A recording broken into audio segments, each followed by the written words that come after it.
Hi there, it's Lou here, that yacht girl, and I'm on the second of the Axopar models I'm going to have a look at today here at the Nautical Ventures Open Day. We're at the 17th Street Yacht Basin in Fort Lauderdale, and they have got 3 models on display here, so I'm getting the chance to see 3 Axopars in a hit, which has me more excited than I can really share on camera.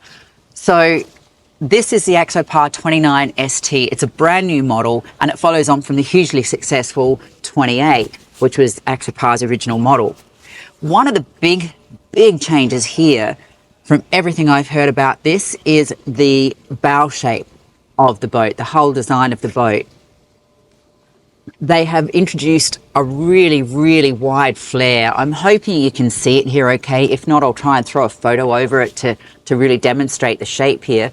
And there's also a very distinct chine coming down on the front here. So what I think these are going to do combined is give you a lot more water push out, creating a much drier boat across, particularly for the bow, people in the bow, but also people in the back, less spray.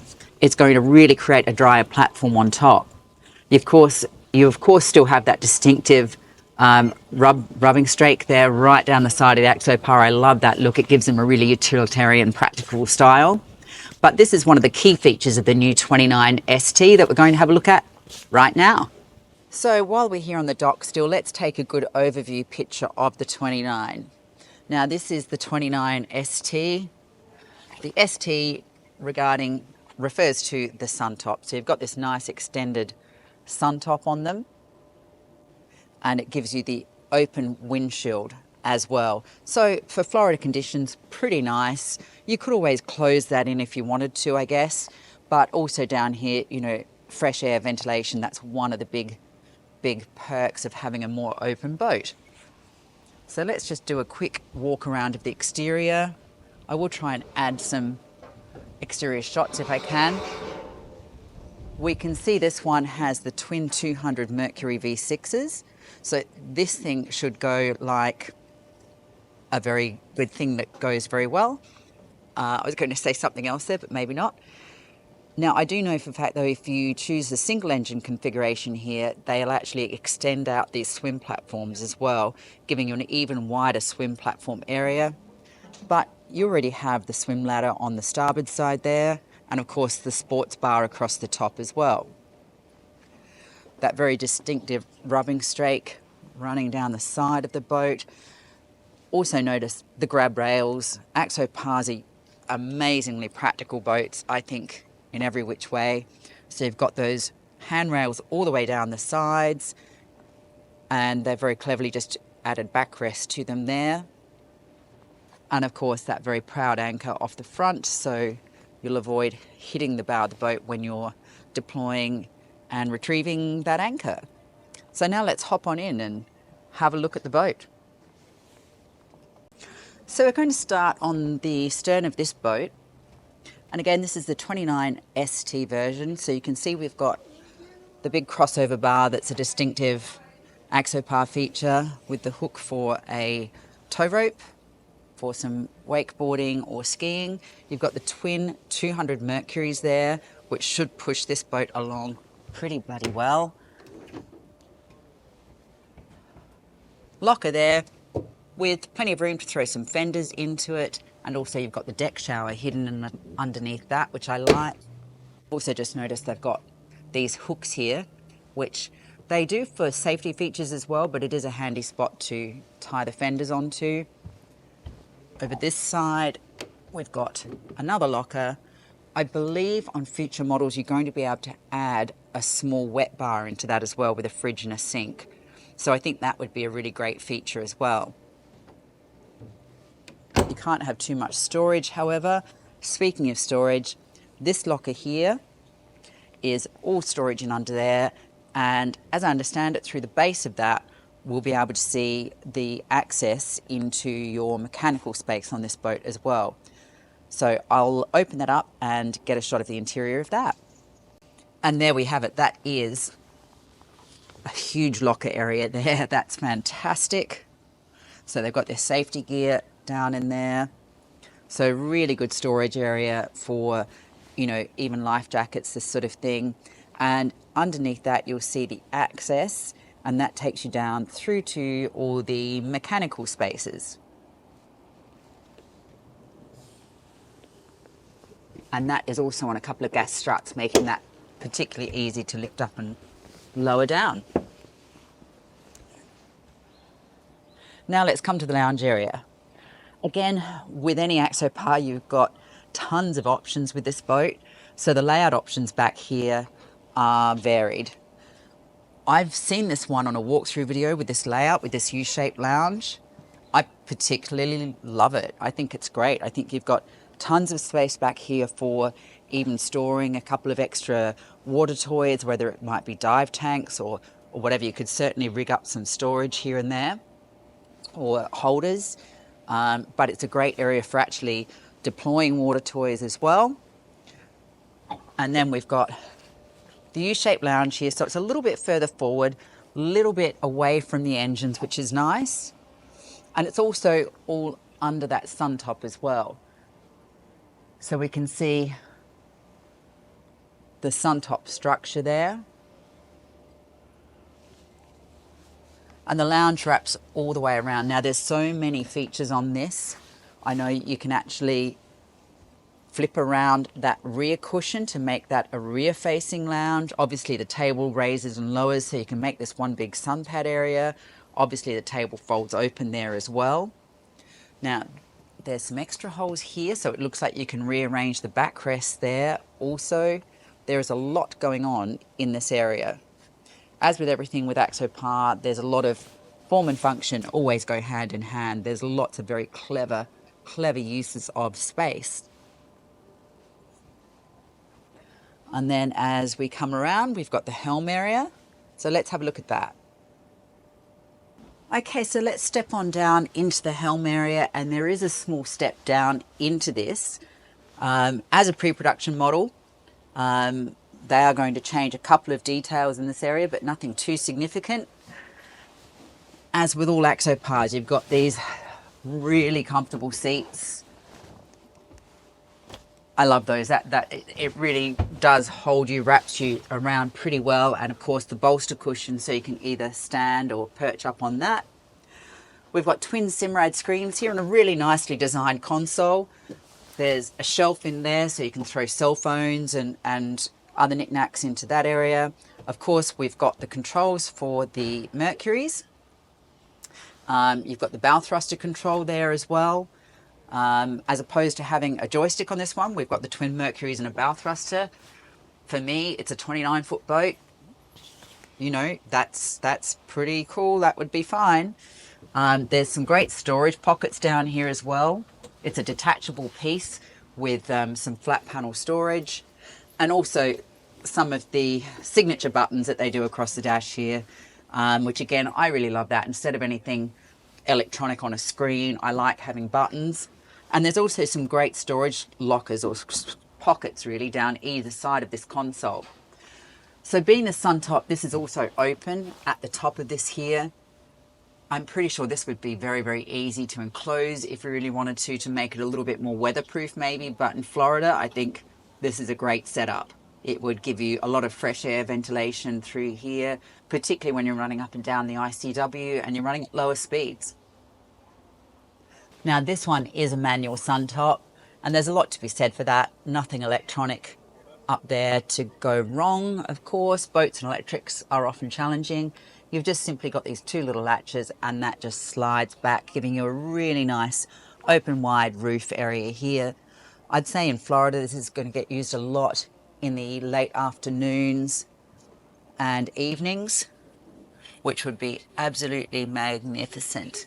There's also, I've noticed up here as well, the switch for the windshield washer, this windshield wiper. This does have a single blade there on that windshield. So now let's move on forward to the bow. Okay, so we're not moving forward to the bow just yet, because there is one feature here that I nearly forgot about. As with every Axopar, they've got lots of great functionality all around the boat. And in this particular case, we've got your galley. Now, obviously, this is not a galley you're going to prepare some fine cuisine in, but what you've got here is a sink, nice little area for that. And in this side, you could have a drop fridge. This one doesn't have it, but I know that they will be doing that on production models. So you've then got your galley area. It's right here where you're sitting. I think this adds some great functionality to the boat, and I love the way it's hidden in underneath the helm seats there. It's another cool Axopar feature.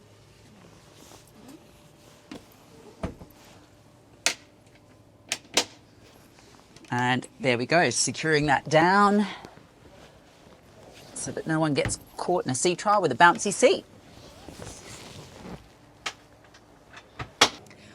So as we walk up onto the bow, we see we've got some glass areas here giving some natural light down into the cabin area on this boat, and the cabin on this boat is going to be particularly interesting to have a look at.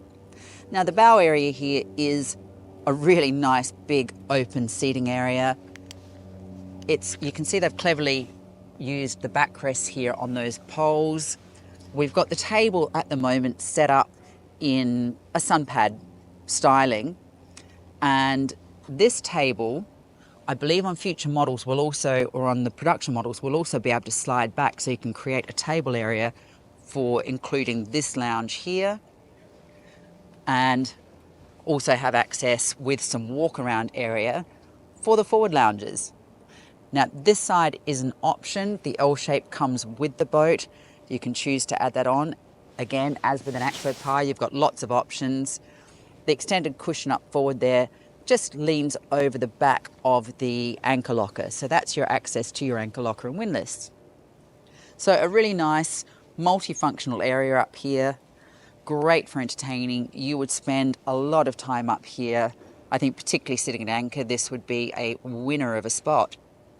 So this next section is going to be a little challenging to get on camera. This is where I need a camera crew. God damn it. However, we're flying solo as usual with my extremely low production qualities. So what I'm going to do is try and show you the cabin on the 29. I'll show access into it, and then I'll flip the camera around and let's see what we can see in there. There's some really clever design features hidden down here, so I can't wait to have a look. It's my first time seeing it, so let's go inside. Okay, so to begin with, you almost don't see that there's a hatch here to get in. If you notice up there, you can see the hinges, and then eventually you'll notice there's this latch here to open this up. Now this is on hydraulic struts there, giving us access, and it's a really nice, I'll step back for that, it's a really nice wide access there down into this cabin area. So I'm hoping I've got the camera set up okay to get a bit of me, a bit of the cabin, and to be able to show you some of the other features. This is currently fully laid out as all bed space, which is a really big, comfortable bed area. This would be more than doable for an overnighter, maybe a weekend. And it's all convertible, of course, and I'll show you that in a minute. But it's a nice, plenty of headroom down here. It feels nice and spacious. I see these little vents up here behind me. I'm wondering if there is a 12-volt air conditioning system, perhaps, that they might have on board. I'm not sure. Haven't seen the specs on that yet. But one fun feature down here, this is all convertible. Of course, underneath this panel here is where your toilet is. So after using the toilet, of course, you want a little sink, a hand basin. So how neat is that? It's just perfectly integrated into this back wall. And of course, if you happen to be wanting to get yourself ready in the morning, you've got a mirror there already. So I think that's a really cool little feature, and it just tucks away in there. So now I'm going to open up some of these cushions and try and show you how this area is also functional with the toilet and the rest of the space. Okay, so to begin with, I'm perched back here in the corner, and let's start by opening up these cushions here. This, I really love this little feature. You can easily get into some storage space. So if you actually were sleeping in here and staying here, you can easily throw shoes down there or small bags. And then that goes back some more to here. Let me see. This is my first time playing with this, so let's see how we do with this. Okay, so that is with your cushions open there. And if you put that over to there and then lift it up, that is your stairs down into the cabin.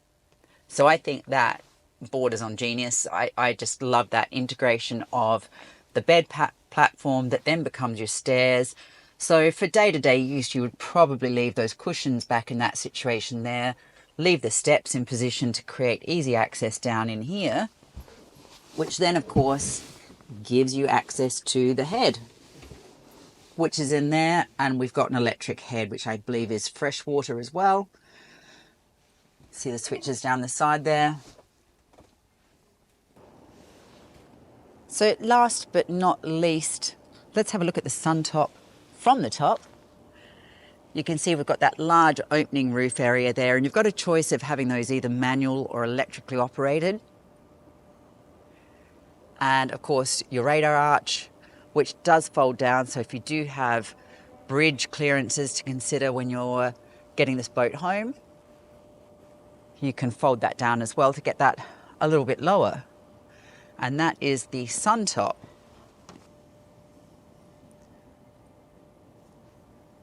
So there is no way that I have covered all of the clever design features, even found all of the design features from a quick walkthrough of this boat.